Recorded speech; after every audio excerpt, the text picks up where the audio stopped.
Hallöchen, and let's continue with number 3. So you were guessing with the numbers pretty well, but we will leave that for the end of the video. So we have today the real life footage Lukas and Joe did once they were visiting at the Frankfurt to be able to make such a detailed series. We would like to thank you to the many people who helped us. So let's go straight into the development part number 3 interview. Yeah, that's very unique in Frankfurt. I drove through these tunnels, I don't know how many times already, because a friend of mine is living in Wiesbaden, which is not far away from here. Yeah. I mean, of course, yeah, and that's always, we know it from all the airports. There are some people who are, for example, working at the airport and they find, of course, details there, maybe for them specific, very important and interesting, right? But maybe for scenery development, not the most important part, right? So that's always the thing, yeah, where the community can be sometimes harsh, but I think here in this case in general they will be very happy. And of course we had also some guys working at the airport and helping out, right? That's maybe an important point to mention, because yeah, you have been there, you did your pictures, you did your research, but there are some points where you then see probably during the development, how this corner maybe looks like and so on. So then you had some kind of Frankfurt ground army helping you out, right? Yeah. One thing that was really helpful was while I was working on like the taxiway lighting, so the center line.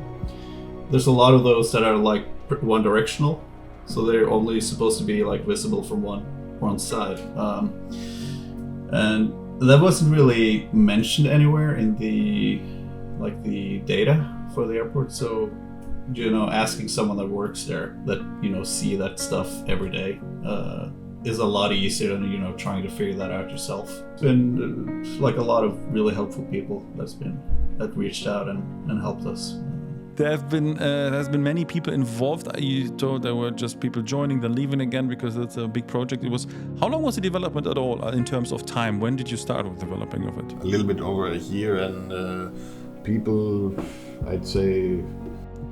Are we talking more than 10? Let's say this around. Yeah, I think it's around 10. Yeah, around 10. Okay, so around 10 people, 10, plus 12, minus. 10, 12.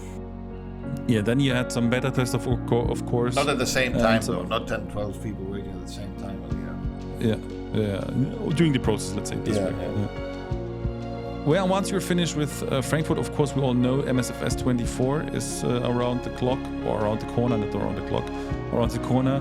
For the time being, we're just doing the interview today. Before release, of course, we actually don't know where we are going to go in terms of the journey goes, if it will be easy to transfer the airport. It will be transferred at some certain points, but how it will look like, we don't know yet.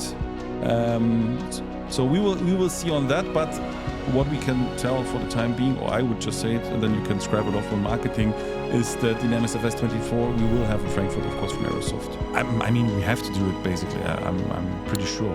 So talking about Frankfurt, okay, we are expecting it in a few weeks, let's say it this way, from the first video where we start. And do you have any plans after Frankfurt? Holidays? Paris Charles de Gaulle or glider airports again? Well, personally, if you ask me, but the next project would be Frankfurt again for 24. so I don't know if how much time we're going to be occupied with this, because it depends on what we'll see when we get our hands on the SDK and see what we have to do and convert and everything. So yeah, we'll see.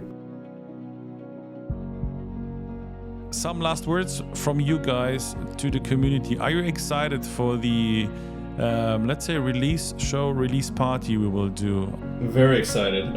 It's both exciting and terrifying releasing the scenery.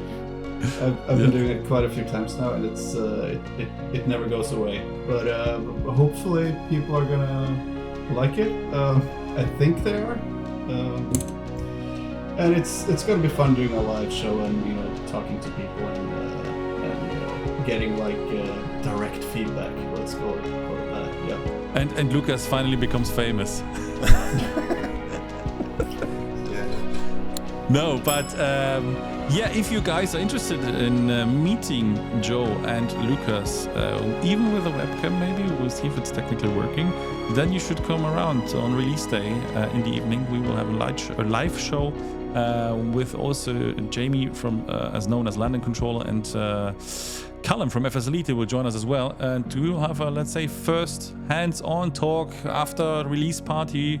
We don't know yet what we are going to call it, but yeah, there you can ask yourself more questions to those two beautiful men who did this scenery. And I would just say thank you two for this nice interview. Thank you, Joe. Thank you, Lukas. You're welcome. Yeah, I'm looking forward to the release. Yeah, me too. Okay, bye-bye. Bye-bye. Bye. This was part number 3, and yeah, you have been guessing, it is or could be a countdown, right? So we're not that many days away from the release date, and hang on, I will give it a release date. It will be on 5th of September. And with this great announcement, we would like to bring you another partnership, an agreement we did together with Ivao and Watson, both of the networks where you can fly online. A link, by the way, down below in the description. We'll be holding on our release date a big event, so you can expect Frankfurt's crowded skies on both networks all night long. So 5th of September is the day to go. We are very excited to do it. See you in the last part.